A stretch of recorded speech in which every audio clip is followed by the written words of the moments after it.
This is the Transformers Rise of the Beasts Deluxe Class Wheeljack. He looks pretty interesting.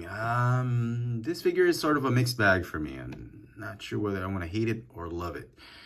He's definitely interesting. He's a stark contrast to the Wheeljack we saw from the Bumblebee movie. The figure stands at about 13.5 centimeters tall, or about 5 1/4 inches tall. For comparisons, here he is with the Studio Series Bumblebee movie, Voyager Class Optimus Prime, as well as the Rise of the Beast Studio Series Bumblebee.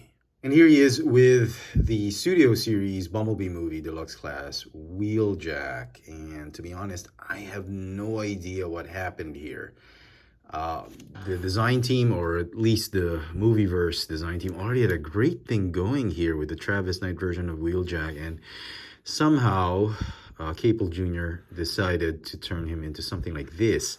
It's like Wheeljack went on vacation, he grew a little bit, and he's on Earth as a Volkswagen bus or van and combi, like a combi Volkswagen van. And I don't know why, because this guy looks nothing like Wheeljack from G1. And I know the Movieverse reimagining these characters, but man, it's such a stark contrast from what Wheeljack should be.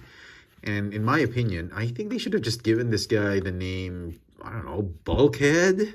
Maybe he'll be a cool looking Bulkhead. I think he looks more like a Bulkhead. The only thing that kind of makes him look like Wheeljack is he's got these doors forming those teeny tiny wings that Wheeljack had in G1. So yeah, I'm not getting that Wheeljack vibe with this one. Here's a closer look at that head sculpt. He's wearing these grandma goggles, glasses. I don't know if they're removable. This side is removable, but on this side, this one's glued tight, so I don't want to risk it. Not a lot of kibble. He's a very solid looking robot. The robot mode looks it looks pretty nice. There's obviously some panels, flaps here and there, but overall it looks pretty solid.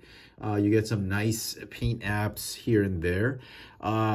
You've got this sort of bronze plastic, which I'm hoping they've kind of solved the brittleness issue. It's got some white plastic, some white paint right here. Overall, the color looks okay.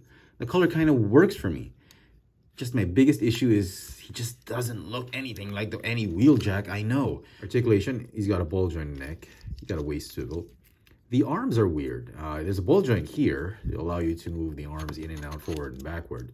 But there's another hinge right here because of transformation. So that's interesting. The elbows, they have a swivel here and a hinge.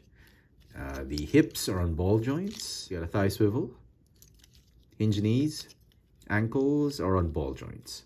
And finally, the figure comes with this weird looking alien space gun rifle. Don't know what to make of this, but you can hold it in either hand. It's very tight, and you can obviously plug it in the back right here. So transformation, put the weapon off to the side. You want to rotate the shoulders up like this, detach that chest, the torso, and then fold it up all the way above the head. Then you want to fold the arms inwards like this. You want to fold out the lower part of his torso. And then you want to fold the wings down to form the doors. And this entire roof piece is just going to slide up. I thought this was pretty cool. There's some nice engineering here with the transformation. When you need to fold down the shoulders and just tab them onto the doors. Same thing on the other side. Tab them onto the doors. Okay, you want to move the arms out of the way so you can transform the lower half of the body. Unfold these flaps and fold up the feet.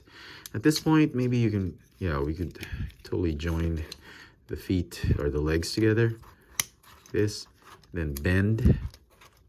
And then you want to slot them underneath that roof on the front part of the car. Okay. And then these shin pieces, you're going to rotate and fold to form the rear part of the vehicle. You're going to tab in.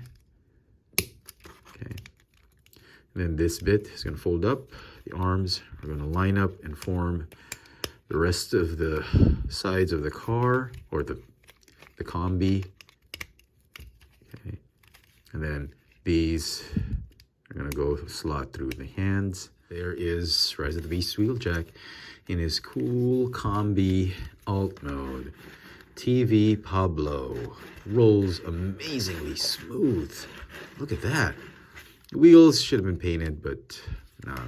So plastic quality is actually pretty good on the figure. It's only the wheels that kind of suck. And yeah, even these bits, I thought they were going to be soft and gummy, but they're not. So most of the plastic bits are actually pretty good, spot on. You can obviously put the gun right here, but no, we're not going to do that. For comparison, in alt mode, here he is with Hot Rod and the new Rise of the Beast Nightbird. So he's almost in good scale with Nightbird, but not really. He should be a little bigger. Obviously not in scale with Hot Rod, but I still like the alt mode. But it does look a little bit small. And here he is with the Cybertronian alt mode of Bumblebee movie, Wheeljack. He's even smaller in alt mode than this figure. It's a shame, you know. It would have been nice if Mr. Bay and Mr. Capel could have actually gotten a Lancia